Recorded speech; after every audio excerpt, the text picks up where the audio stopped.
जय हिंद मेरे प्यारे साथियों। मैं नवीन कुमार सिंह द स्कॉलर में आप सभी का स्वागत करता हूं। तो आइए हम लोग आज ज्योग्राफी सब्जेक्ट स्टार्ट करते हैं। जहां जहां से इंपॉर्टेंट क्वेश्चन आएंगे उसको विशेष फोकस करके हम इस श्रृंखला को आगे बढ़ाएंगे और आपको यकीन दिलाते हैं कि जितना हम पढ़ा देंगे समझा देंगे उससे एक भी क्वेश्चन बाहर जाने की संभावना बहुत ही कम है। मतलब ये समझिए, अब 100% की गारंटी तो कोई नहीं दे सकता, लेकिन हाँ 95% की गारंटी है। अगर क्वेश्चन आएगा तो यहीं से आएगा। पूरा प्रयास रहेगा, वन लाइनर के हिसाब से भी पूरा प्रयास रहेगा, फैक्चुअल बेसिस के भी आधार पर रहेगा, और कॉन्सेप्ट जो कॉन्सेप्ट है ज्योग्राफी के इंपॉर्टेंट इंपॉर्टेंट कॉन्सेप्ट उसको भी मैं समझाने का पूरा प्रयास करूंगा। तो आइए क्लास हम लोग आगे बढ़ते हैं। ज्योग्राफी की श्रृंखला को आगे बढ़ाते हुए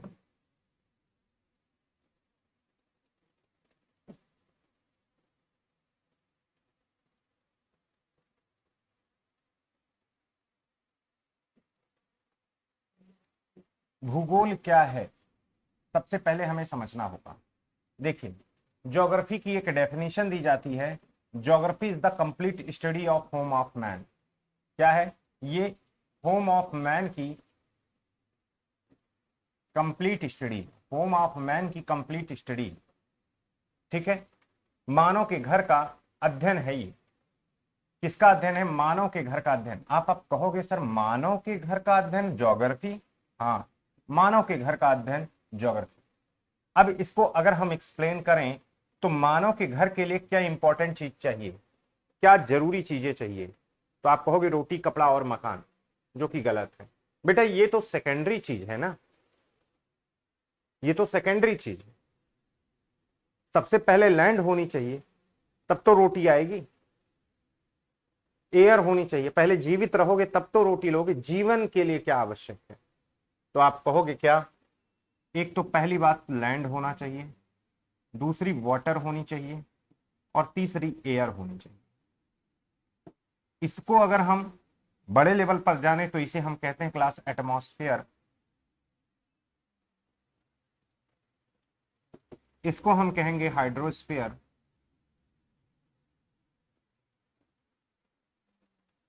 इसको कहेंगे लिथोस्फीयर।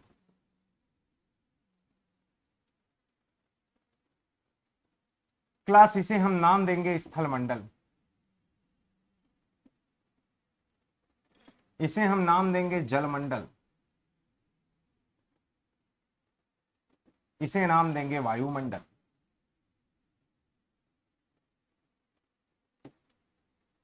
तो स्थल मंडल, जल मंडल और वायुमंडल, ये तीनों का संयोग होना चाहिए होम ऑफ मैन। अगर मान लीजिए एक सर्किल एटमॉस्फेयर की है, एक सर्किल हाइड्रोस्फीयर की है, एक सर्किल लिथोस्फीयर की, ये लिथोस्फीयर की सर्किल है, ये एटमॉस्फेयर की सर्किल है, ये हाइड्रोस्फीयर की सर्किल है। इनके बीच का जो भाग है,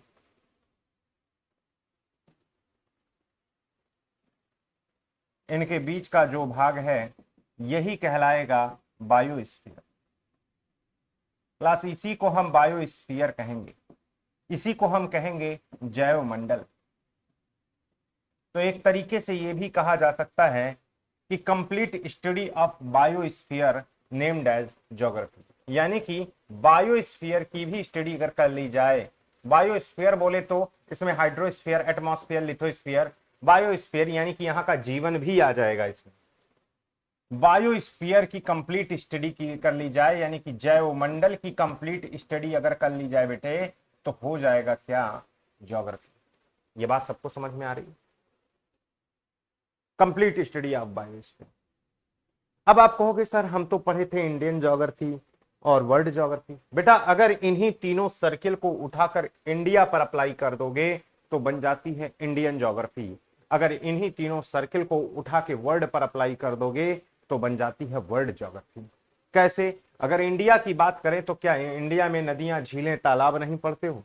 क्या इंडिया में जलवायु मानसून हवाओं के बारे में नहीं जानते हो? क्या इंडिया में आप स्थल पर्वत पठार मैदान के बारे में नहीं सीखते हो? ये लिथोस्फीयर, ये तीनों का संयोग बहुत जरूरी है। इन्हीं तीनों को वर्ल्ड पर अप्लाई करते हैं, वर्ल्ड ज्योग्राफी बनती है क्लास। इन्हीं तीनों का अगर हम इंडिया पर अप्लाई करते हैं तो इंडियन ज्योग्राफी बन जाता। ये बात समझ में आया। अब एक एक चीज करके हम अध्ययन करेंगे। सबसे पहले हम एटमॉस्फेयर उठाएंगे, उसके बाद एक एक करके सारी चीजें पढ़ते चलेंगे। तो सबसे पहले आइए एटमॉस्फेयर की बात करें।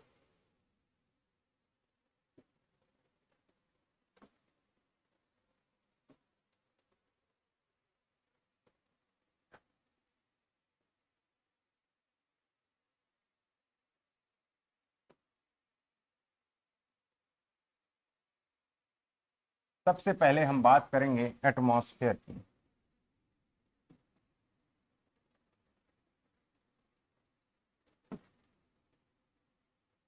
अच्छा, ये नहीं चल रहा है।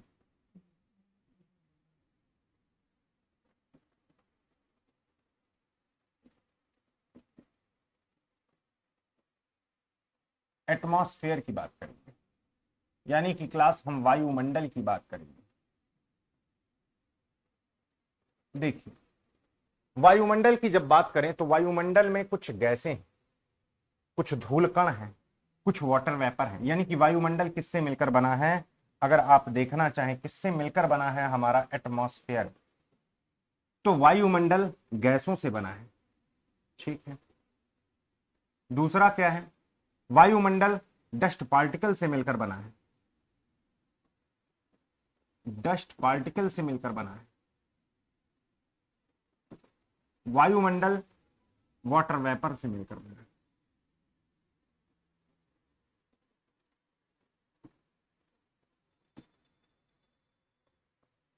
ये बात समझ में आया? इसको हम गैस कहते हैं, इसको हम धूलकण कहते हैं, और इसको हम जलवाष्प कहते हैं। धूलकण है ये जल। गैसों की बात करें अगर क्लास, गैसों की सिर्फ बात की जाए तो गैस कौन कौन से हैं? गैस कौन कौन सी हैं? जैसे आपने सुना होगा nitrogen, oxygen, argon, CO2। Nitrogen, oxygen, argon, CO2 ये सब क्या है? गैसें हैं। नाइट्रोजन कितना परसेंट है? 78.09%। ऑक्सीजन कितना परसेंट है? 21% या 20.99%। आर्गन कितना परसेंट है? आर्गन कितना परसेंट है? 0.93%। CO2 कितना है? 0.03%। ये नाइट्रोजन, ऑक्सीजन, आर्गन, CO2 का अनुपात है। ये गैसें हैं, nitrogen, oxygen, argon, CO2। Nitrogen कितना है? 78.09, ऑक्सीजन 20.99, आर्गन 0.93, CO2 0.03% है। ये गैसों का। क्या इतनी ही गैसें हैं? हमारे वायुमंडल में बहुत सारी गैसें हैं, जिनको, ये तो मेजर गैसें हैं। अब इनको 100 में से अगर माइनस कर दोगे तो ट्रेस गैस निकल के आ जाएंगे। धूल कण अभी छोड़ते हैं। वैसे अगर देखोगे कॉन्टिनेंट की अगर बात करें तो कॉन्टिनेंट पर धूल कण की मात्रा ज्यादा है, जबकि वहीं ओशियन के ऊपर धूल कण की मात्रा बेटे कम है। जैसे तूफान चल जाता है, आंधी चली आती है, तो धूल कण बढ़ जाते हैं एटमॉस्फेयर में। समझ रहे हैं? मौसम शांत है तो धूल कण की मात्रा कम ही रहेगी। वाटर वेपर की अगर बात करें, वाटर वेपर जलवाष्प, तो ओशियन के ऊपर जलवाष्प की मात्रा ज्यादा है। तेजी से इंसोलेशन हुआ, सूर्यातप हुआ, तो उस जलवाष्प की मात्रा बढ़ जाएगी एटमॉस्फेयर में। यानी कि जलवाष्प कितना है? 0.25%। बात समझिएगा। वाटर वेपर 0.25% है, लगभग है। बेटा इन्हीं गैसों को दो कैटेगरी में भी बांटा जाता है। कौन कौन सी? याद रखिए। एक को हम कहते हैं क्या? परमानेंट।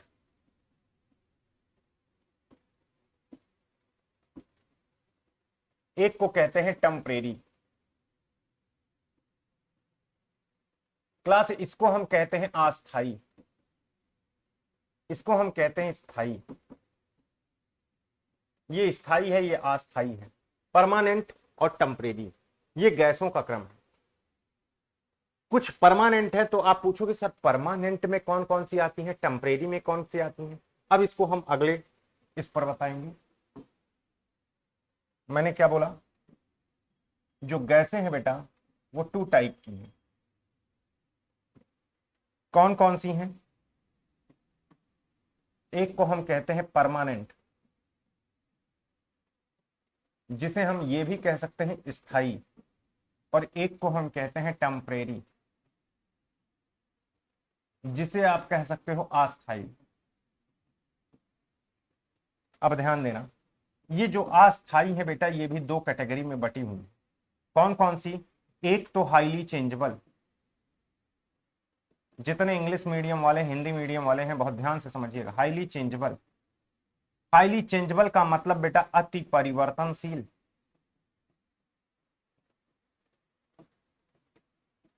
एक होता है बेटा लीस्ट चेंजेबल,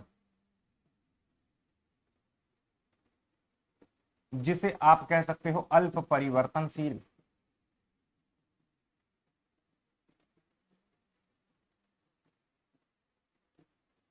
जो अति परिवर्तनशील है बेटे उसमें कौन कौन से हैं? जैसे H2O, और अल्प परिवर्तनशील में कार्बन डाइऑक्साइड और ओजोन आते हैं। ध्यान में रखना, आपको मैं बता दूं जानने के लिए कि जो ओजोन है ना बेटा, ओजोन ये दो टाइप की होती है। एक को हम कहते हैं बैड ओजोन, एक को हम कहते हैं बेटा गुड ओजोन। जो बैड ओजोन होती है उसे हम ओजोन गैस कहते हैं, और जो गुड ओजोन होती है वो ओजोन बेटा लेयर होती है। अब आप कहोगे ओजोन गैस ओजोन लेयर ये होती कहां है सर? तो बेटा ओजोन लेयर होती है समताप मंडल में। आप पढ़े होंगे क्षोभ मंडल, समताप मंडल, मध्य मंडल, आयन मंडल, वाह्य मंडल, troposphere, stratosphere, mesosphere, ionosphere, exosphere. तो स्ट्रेटोस्फेयर में होती है ओजोन लेयर। सुने होंगे आप, ये अल्ट्रावायलेट रेस को आने से रोकती है, अल्ट्रावायलेट सी को एब्जॉर्ब कर लेती है, ये हम उसमें बताएंगे। ओजोन गैस की बारे में बात करें तो ओजोन गैस क्या है बेटा? ओजोन गैस आपके ट्रोपोस्फियर में ही मौजूद है। ये ग्लोबल वार्मिंग करती है, समझ रहे हैं कि नहीं? इसलिए ये बैड ओजोन है, ये गुड ओजोन। पूछा जाए बैड ओजोन कहां पाई जाती है तो बताना ट्रोपोस्फियर में। कहां पाई जाती है? ट्रोपोस्फियर में। यहां मैं लिख भी दे रहा हूं ये कहां पाई जाती है, तो आपको बताना है ट्रोपोस्फियर, क्षोभ मंडल। ओजोन गैस है ये ट्रोपोस्फियर में मौजूद है। ट्रोपोस्फियर बोले तो ये क्षोभ मंडल में मौजूद है, जबकि ये कहां है? ये स्ट्रेटोस्फियर में मौजूद है, जिसे आप समताप मंडल कहते हो।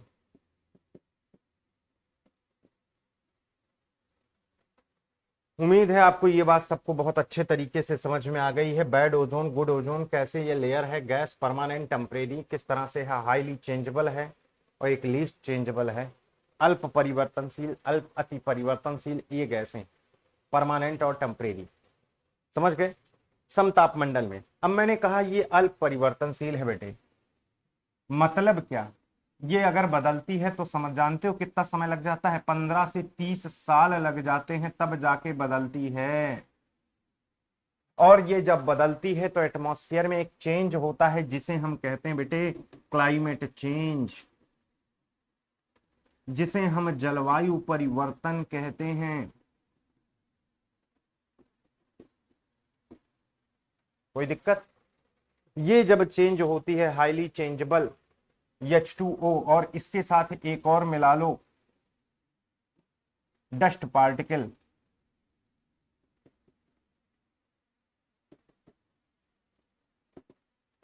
इनको हम मिला के बोलते हैं एरोसॉल। बेटा ये एरोसॉल जब चेंज होगा तो क्या होगा? ये अति परिवर्तनशील है। ये अति परिवर्तनशील वाटर वेपर डस्ट पार्टिकल जब ये चेंज होगा तो क्या होगा? हाईली चेंजेबल है।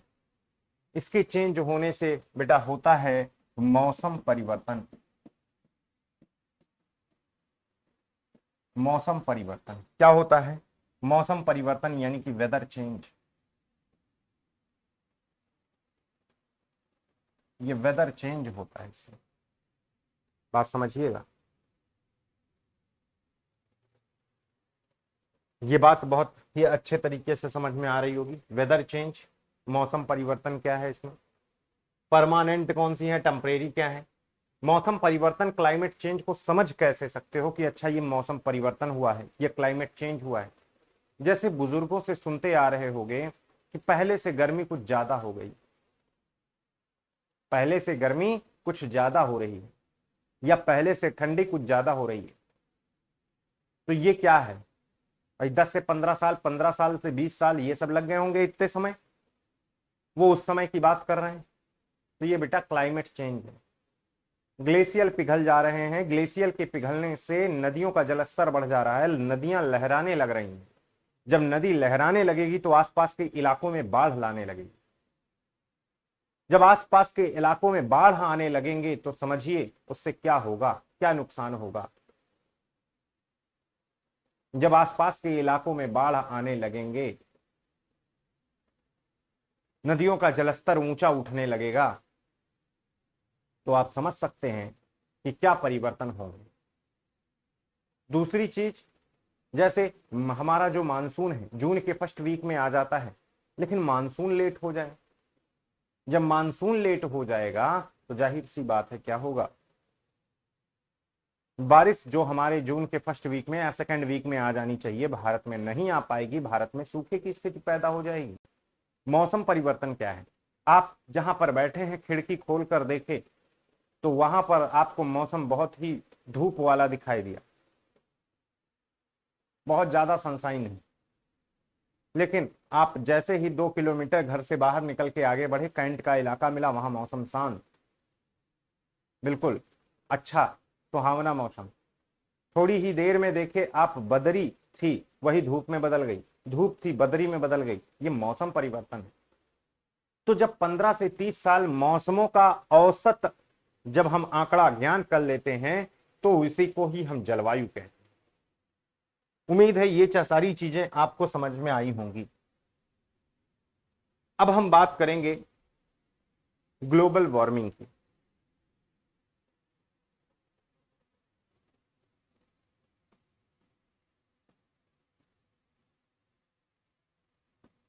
ग्लोबल वार्मिंग जिसे हम कहते हैं वैश्विक तापन। क्या है ग्लोबल वार्मिंग? देखिए,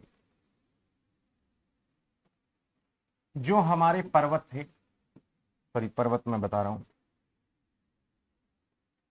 हाँ चलो मान लीजिए पर्वत इलाके, या हमारी पृथ्वी पर जो ध्रुवीय क्षेत्र है, नॉर्थ पोल साउथ पोल, ये नॉर्थ पोल है और बेटा ये साउथ पोल है।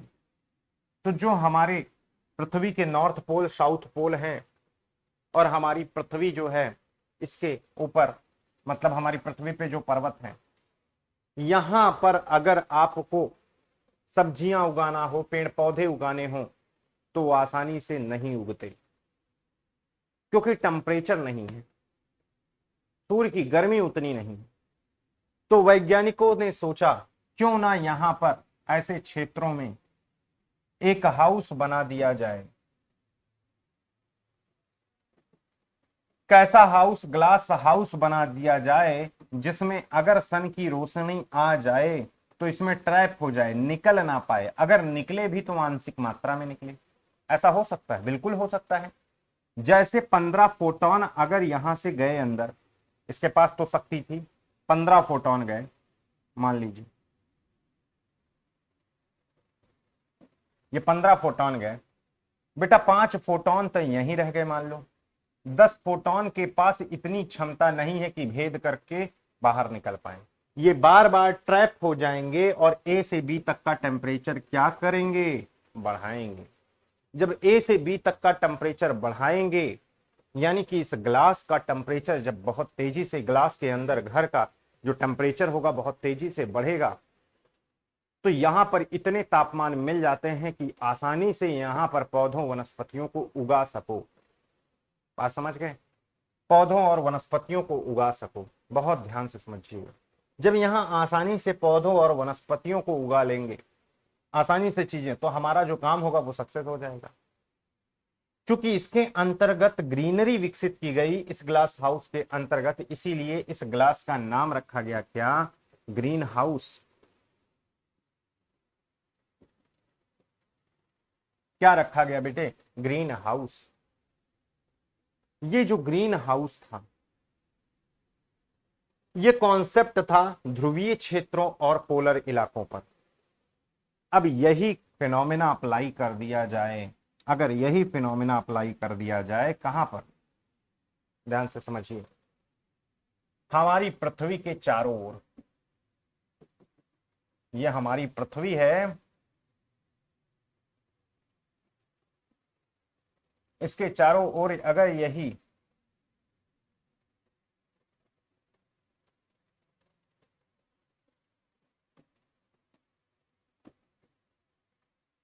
प्रक्रिया अपना दी जाए तो होगा क्या, अगर ये हमारी अर्थ है, इस अर्थ का टेम्परेचर वैसे कितना होना चाहिए, लगभग 15 डिग्री सेल्सियस।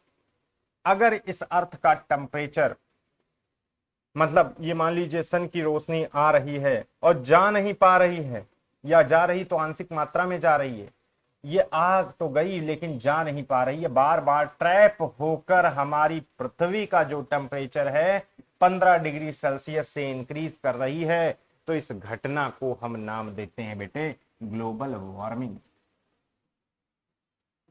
क्या नाम देते हैं, ग्लोबल वार्मिंग। ग्लोब हमारा गर्म हो रहा है, इसी घटना को बेटे हम वैश्विक तापन कहते हैं, वैश्विक तापन कहते हैं। कोई दिक्कत, इसी घटना को वैश्विक तापन कहते हैं। अब ये जो गैसें हैं बिल्कुल कैसा काम कर रही हैं, ग्रीन हाउस की तरीके से, इसीलिए इन गैसों को नाम दे दिया गया ग्रीन हाउस गैसें। आप पूछोगे सर वो कौन सी गैसें हैं जो ये ग्लोबल वार्मिंग कर रही हैं, मैं बताऊंगा बेटा। वो सबसे इंपॉर्टेंट गैस CO2 है, फिर CH4 है, फिर N2O है, फिर CFC है, ध्यान देना। कार्बन डाइऑक्साइड है, मीथेन है, वाटर वेपर है, और क्लोरोफ्लोरोकार्बन, क्लोरोफ्लोरोकार्बन बोले तो CFCl3 है। ये गैसें, इसमें से कोई भी गैस ऐसा बता दो जो पॉली एटॉमिक गैस ना हो, इसमें कोई भी ऐसी गैस बताइए जो पॉली एटॉमिक गैस ना हो।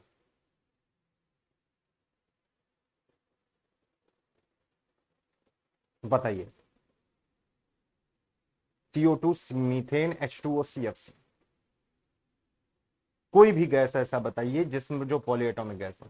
इसमें कितने एटम्स हैं, 5 एटम्स। इसमें कितने एटम्स हैं, 3 एटम्स। इसमें कितने हैं, 5 एटम्स। इसमें कितने हैं, 3 एटम्स।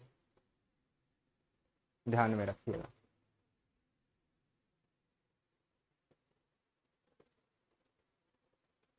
ये बात क्लियर हो गई। CO2, CH4, H2O, CFC, CFCl3, ये सारी गैसें हो गई, ये ग्रीन हाउस गैसें हैं। ये बात क्लियर है। लेकिन अगर ये गैसें एटमॉस्फेयर में ज्यादा हो गई, एटमॉस्फेयर में बढ़ गई, तो ध्यान में रखना इसके ज्यादा एक गैस एटमॉस्फेयर में बढ़ेगी जिसका नाम है वाटर वेपर।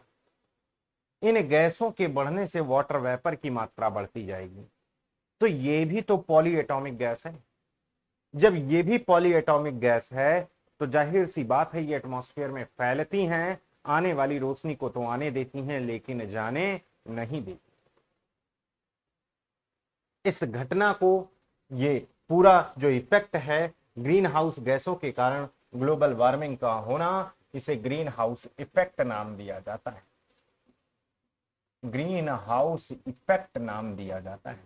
ध्यान में रखना, इसे कहते हैं हरित गृह प्रभाव, इसे कहते हैं हरित गृह प्रभाव, ग्रीन हाउस इफेक्ट। और ध्यान से समझने की जरूरत है। मीथेन गैस को मार्स गैस भी कहते हैं, दलदली क्षेत्रों से निकलती है। जो दीमक होता है उस टर्माइट जिसे कहते हैं उसकी बॉबी से निकलती है।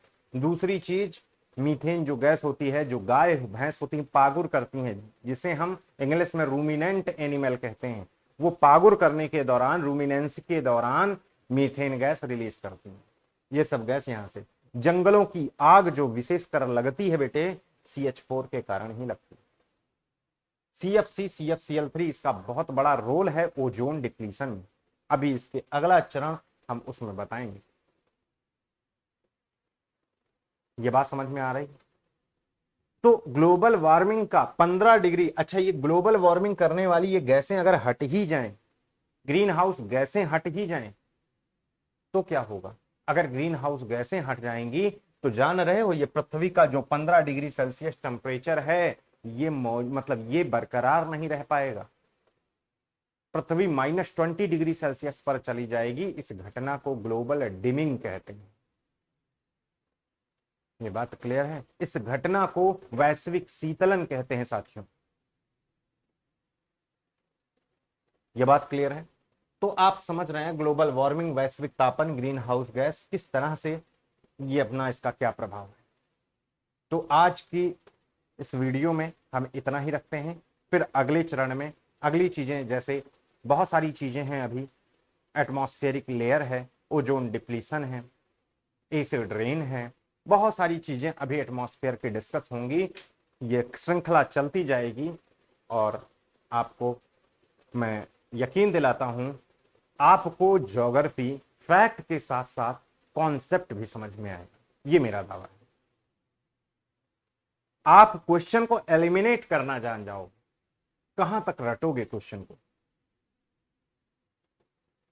हर चीज तो नई हो जाएगी। एक बार पूछेगा ग्लोबल वार्मिंग की करने वाली गैसें कौन सी हैं, आपने याद कर लिया H2O, ठीक है। दूसरी बार चीज को उल्टा पूछ लिया, ग्रीन हाउस इफेक्ट को कॉज करने वाली गैस कौन सी है? डब्बा गोल। क्यों डब्बा गोल? क्योंकि आपने चीजों को समझा नहीं है, रटने का प्रयास किया। बात समझ गए? तो इस तरह से हम इस श्रृंखला को आगे बढ़ाएंगे। आज के इस वीडियो में इतना ही। Thank you.